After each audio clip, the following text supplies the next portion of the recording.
I got very keen on art when I was in my mid-20s, and then started to look enthusiastically at art, not for art, and tied it in with business trips. So went to many of the great museums and so on, and saw shows, collected art books quite enthusiastically.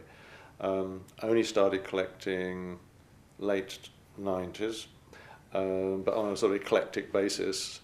But there was a sort of a light bulb moment when I was at Sotheby's. I'd never bought anything at auction before, but I was at Sotheby's looking at the work, but at that stage pretty wary of the whole auction process.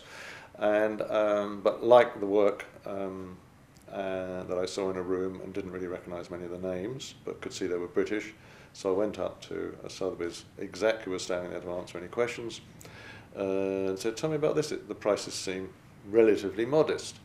And he said, "Well, you're right. It's called modern British art and it's out of fashion. In fact, if you wanted to build a collection, you'd get a really nice one for X." Fortuitously, I sold my business for a very good price at the end of 2001, and so was able to, and decided to go for it and build a decent collection. And that's how it started, and I just got more and more enthusiastic as time gone by. So when I started collecting, same as anybody else would, I started with the pieces in the house. Probably unlike other people, my enthusiasms rapidly become obsessions, so they explode, as it were.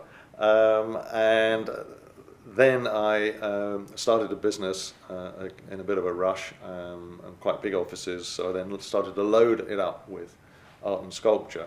But anyway, there was a certain need to get the stuff out of the house, because my wife and I didn't necessarily agree on what we wanted in the house. And from Janet, I remember her debate with Janet, and I was saying, "Isn't it great? This is really sort of edgy, isn't it? And sort of deep and moody." And she'd say, "No, it's absolutely really miserable. And I don't want that miserable stuff in the house." And I thought, okay.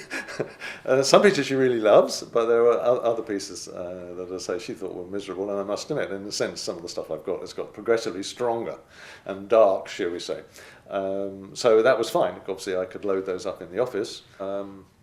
Probably put too much there in retrospect. There was an awful lot of very high quality sculpture. I think I was sending the wrong messages to the employees, They were working in an art gallery, and don't worry too much about the work, because it's an art gallery, really. Then what happened was the business didn't go particularly well, and I closed it, and it went in store. And I thought, this is a bit sad, because I was still buying it, and I thought, this is really sad. You're putting stuff down in a storeroom, which is wonderful, high security, but the reality is you're not seeing it. I thought, well, I've got to do something with myself at this stage. But I was still buying the occasional piece, but knowing something, I had to do something. And by then other next sort of fortuitous thing was that I'd bought Working Football Club in order to save it in 2002, and I was having a meeting with Ray Morgan, the chief exec of Working Borough Council. And we just finished, we were talking about the club and so on, and what could the council do, and etc., which was fine, which was great. And just as I was leaving that meeting, it was in a lawyer's office actually, he said, "Look, I know it's really cheeky, Chris, and I know you're doing a lot for the town already, but we're planning to build this museum and gallery, and it'd be great if you could give a major donation," you see. Which of course was cheeky. And I said, "Well, no, you're not going to get a major donation, but you might get a rather nice art collection. It's just possible." And the Ingram collection ended up in the Lightbox.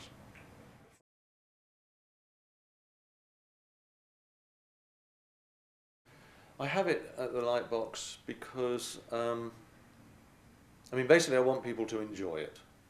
And so in a funny way, that then took me into curating shows to make sure, or do one's best to ensure they enjoyed it, which therefore means you've sometimes got to lighten it a bit. If this modern British art period is pretty heavy and a bit miserable, well, put some lighter contemporary pieces in and so on, or something that kids might like to get them in, then the parents come and so on. So I love the idea that more people might be interested in art as a result of seeing the collection.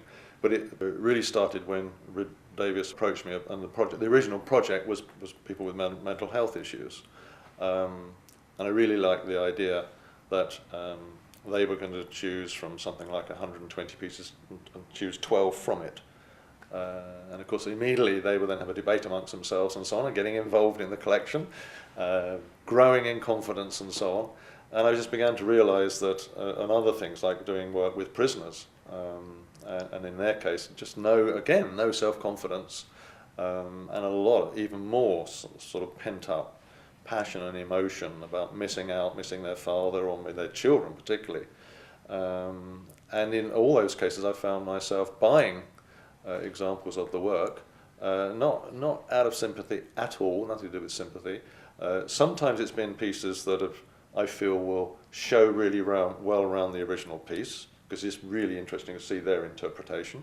And other times they've been work that I feel is really good and just stands out on its own merits. One of the examples that I really like of this community work was by Peter Moore, who was one of those with the mental health issues, who I saw just grow in confidence so much. It was just amazing. It was a 2-year project from what I remember. A total personality change.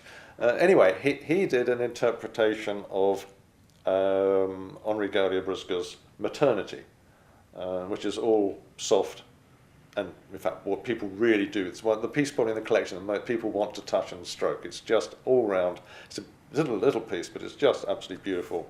And it was really interesting because his interpretation, which is actually of a woman with a laptop on. She's naked again. She's there with and she's got a laptop on her knees, and she's typing away in it. And it's a sort of rather nice, cynical observation that actually this is what has now taken over in this digital era. And there's a piece here, sort of a ghost ship one done by a woman prisoner. That, funnily enough, wasn't organised by the Lightbox, but it was judged at the Lightbox, and I ended up buying the piece. And as far as I'm concerned, that's in the collection. It's not, it's a prisoner doing his or her best. That's got nothing to do with that. What is the result? Is it really interesting? And it's quite interesting how more big galleries are starting to think that's all right. Rather than the sort of snobbery that these are big names, so we'll show the big names, etc. Sometimes the whole thing gets ridiculous. Sometimes you see absolute third-rate work from big names because they're a big name, without acknowledging, like in all walks of life, people have off days. But because it's got that name, then we're going to show it. Well, forget it. That's not my style at all. But to be able to mix it, it's just great. One of the things I've learned, sadly, is that the experts, so-called experts in London, will not get off their butts and come down to Woking to see a collection, however good it is.